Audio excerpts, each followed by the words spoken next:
Hey guys, in this video, we'll be learning how to use the mobile marker on aluminium door and window. Let's get started. So click right into the aluminium door function. So I'm going to use a normal casement window.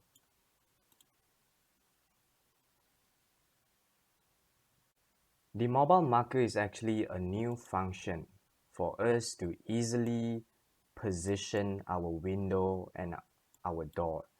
And as you can see, if I click on the X, Y, and Z, I will get to see the directions of the arrow. So for example, right now, I would like to move to my right. I can just type 200 to move it to my right. If let's say I would like to move it downwards a little bit, I can key in -50. So this is how to use the mobile marker on aluminium door and window. Good luck trying, guys.